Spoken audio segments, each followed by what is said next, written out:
علامہ اقبال نے خودی کی تربیت کے 3 مرحلے بیان کیے ہیں۔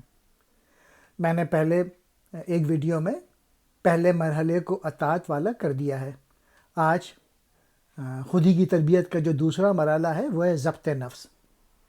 اس کی ایکسپلینیشن کرتا ہوں۔ نفس تیرا ایک شتر ہے خود پرست، خود شروع خود رائے اور اپنے میں مست۔ مرد بن ہاتھوں میں اس کی باگ لے، تاکہ ریزہ ہے تو موتی بن سکے۔ جو کہ خود پر بھی نہ قابو پا سکا، ہو گیا پابند حکم غیر کا۔ خاک سے تعمیر جب تیری ہوئی، ڈر کے ساتھ الفت بھی کچھ گوندی گئی۔ ڈر جہاں کا آخرت کا جان کا خوف، خوف عرش و فرش عین و آن کا خوف۔ سیم و زر سے عشق اور حب وطن، رشتہ داروں کی محبت حب زن۔ آب و گل کی نسل ہے تن پروری، کشتہ فحشا و منکر ہے یہی۔ علامہ اقبال نے ان 7 اشعار میں ان برائیوں کا ذکر کیا ہے جو کہ انسان کے اندر موجود ہوتی ہیں اور جن پہ قابو پانا ضروری ہے تاکہ خود ہی ڈیولپ کر سکیں۔ علامہ اقبال کہہ رہے ہیں اونٹ میں جو برائیاں ہیں کچھ وہ تیرے اندر ہی موجود ہیں۔ تیرا نفس جو ہے وہ اونٹ کی طرح اپنے آپ کو پالنے والا ہے، ساتھ ہی تیرا نفس خود پسند ہے، اپنا سوار آپ یعنی اپنے آپ سر کسی کا اقتدار جو ہے وہ روا نہیں، اور ضدی اور سرکش بھی ہے۔ دوسرے شعر میں علامہ اقبال کہہ رہے ہیں کہ اگر تو ٹھیکری ہے، تو پتھر کا ہے، تو موتی بن سکتا ہے، اور یعنی تو اگر پست ہے تو تو بلند مرتبہ حاصل کر سکتا ہے اس دنیا میں، لیکن اس کی شرط کیا ہے؟ تو مرد بن، تو اپنی جو نفس ہے نا اس کی لگام ہاتھ میں تھام لے، اپنے نفس پہ قابو پا، تب تو اپنی خودی بڑھا سکتا ہے۔ ذوق کا یہ شعر آپ نے سنا ہوگا نفس کے متعلق۔ بڑے موذی کو مارا، نفس امارہ کو گر مارا، نہنگ و اژدہا و شیر و نر مارا تو کیا مارا۔ اور کسی نے اس طرح سے بھی سکسیس ڈیفائن کیا۔ What is success? Success is success with self. It's not in having thing, it's mastery and victory over self. تیسرے شعر میں علامہ اقبال کہہ رہے ہیں کہ جب کسی کا بھی اپنے نفس پہ حکم نہیں چلتا تو پھر وہ دوسرے ہی کا حکم ماننے پہ مجبور ہو جاتا ہے۔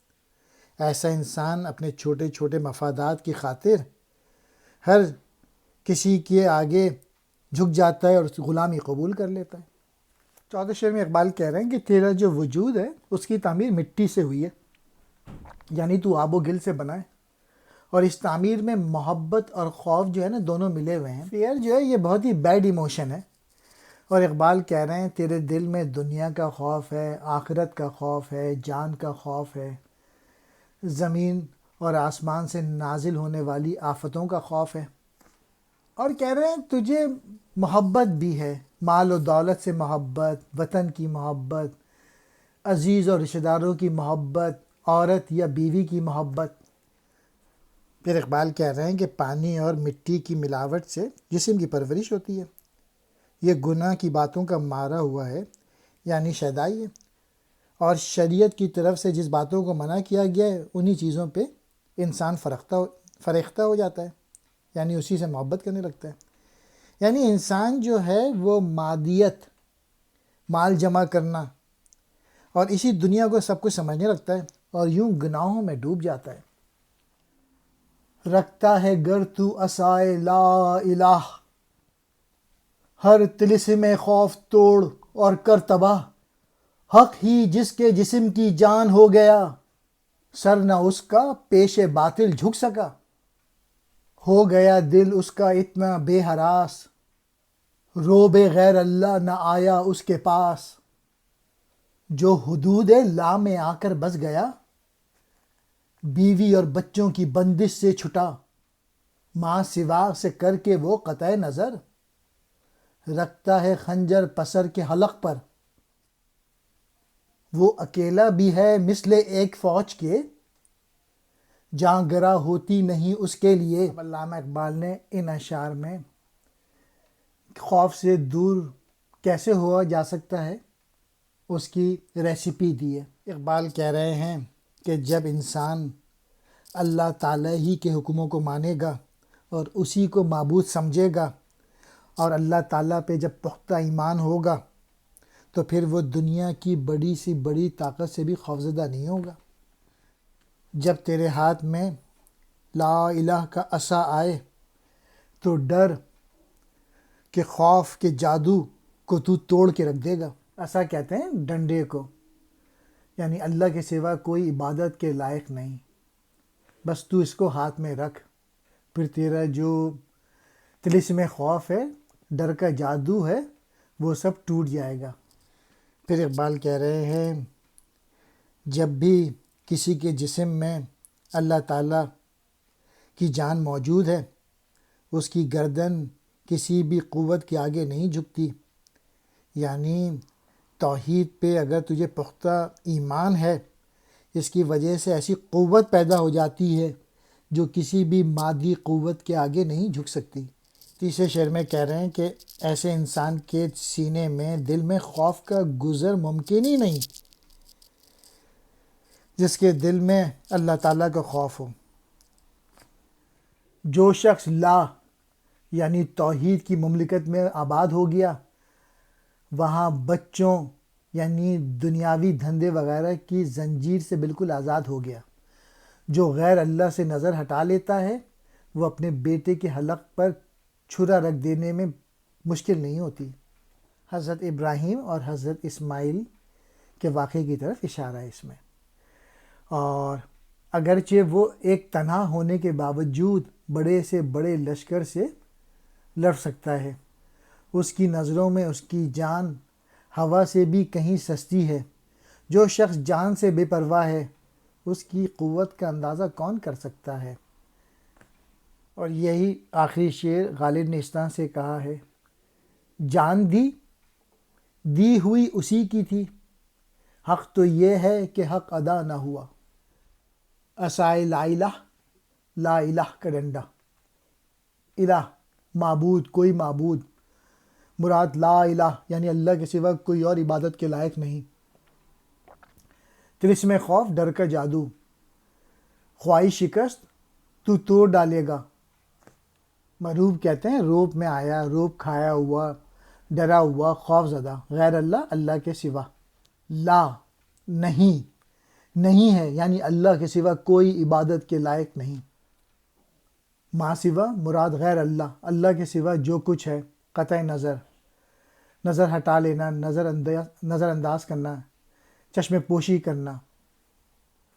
لا الہ ہے ایک صدف موتی نماز، حج اصغر ہے مسلمان کی نماز، ہاتھ میں مسلم کے خنجر ہے یہی، قاتل فحشاء و منکر ہے یہی۔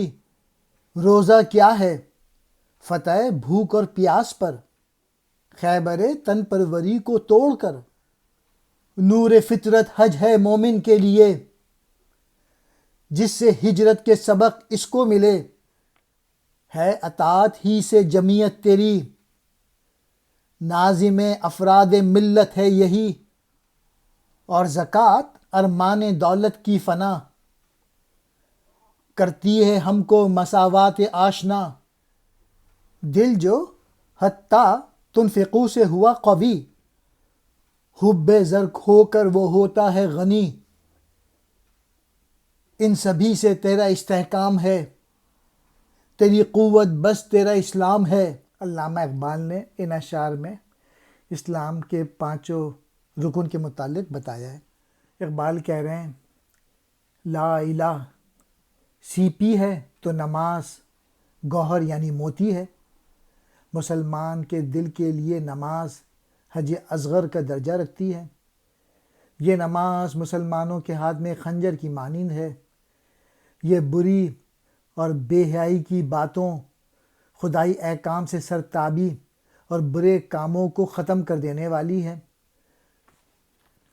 روزہ بھوک اور پیاس پر شبخون مارتا ہے۔ روزہ صرف بدن کی پرورش کرنے والا خیبر کو فتح کرتا ہے، یعنی تن پروری باقی نہیں رہتی۔ حج مومنوں کی فطرت کو منور یعنی اس کے ایمان میں اضافہ کرنے والا ہے۔ حج گھر بار چھوڑ دینے کی تعلیم دیتا ہے اور وطن کی محبت دل سے نکال دیتا ہے۔ حج ایک ایسی عبادت ہے جو پوری ملت اسلامیہ کو ایک لڑی میں پرونے والی اور ملت کی کتاب کی شیرازہ بندی کرنے والی ہے۔ زکوٰۃ مال و دولت کی محبت کو مٹا دیتی ہے۔ زکوٰۃ ملت کے افراد کو برابری میں لے آتی ہے، یعنی سب برابر ہو جاتے ہیں۔ زکوٰۃ حتیٰ تنفقوا کے ارشاد بانی سے دل کو مضبوط کرتی ہے، دولت کو برکت عطا کرتی اور اس دولت سے محبت میں کمی کا باعث بنتی ہے۔ یہ سب ارکان اسلام تیری پختگی اور مضبوطی کا سامان ہے۔ اگر تیرا اسلام مضبوط ہے تو تو خود بھی مضبوط ہے۔ یا قوی کے ورد سے اپنے آپ کو صاحب قوت بنا لے تاکہ تو مٹی کے اونٹ پر سوار ہو جائے، یعنی تو نفس پہ قابو پا لے۔ اور ان سارے اشعار میں علامہ اقبال جو 5 بنیادی ارکان ہیں ان کا ذکر کیا ہے، ان کی اہمیت کہ اگر آپ ان پہ فالو کریں گے تو آپ کی خود ہی بڑھ جائے گی۔ صدف سی پی کو کہتے ہیں، گوہر موتی، حج اصغر چھوٹا حج، اصطلاح میں عمرے کو کہتے ہیں۔ حج جو ہے وہ اسلام کے 5 بنیادی ارکان میں سے ایک ہے۔ فحشہ، بری باتیں، برے کام یعنی سرکشی، ظلم، منکر جن باتوں سے شریعت نے منع کیا ہے، روکا ہے۔ خیبر، تن پروری، بدن کی پرورش کا خیبر۔ خیبر مدینہ منورہ سے 200 میل شمال میں واقع یہودیوں کا مضبوط ترین قلعہ۔ اس کا آئینی دروازہ بہت اونچا، چوڑا اور وزنی تھا۔ اسے پہاڑ پہ بنایا گیا تھا اور حضرت علی نے فتح کیا تھا۔ ہجرت آموز، ہجرت سکھانے والا، یعنی حضور اکرم کی ہجرت کی طرف بھی اشارہ ہے جو آپ نے اسلام کی خاطر مکے سے مدینے کی طرف کی۔ وطن سوز، وطن کو جلا دینے والا۔ رابطہ کہتے ہیں تعلق کو۔ زکوٰۃ اسلام کا ایک رکن ہے۔ حتیٰ تنفقوا، مسلمانوں تم اس وقت تک نیکی کا درجہ کبھی حاصل نہیں کر سکتے جب تک تم اس دولت میں سے جسے تم محبوب رکھتے ہو خدا کی راہ میں خرچ نہ کرو۔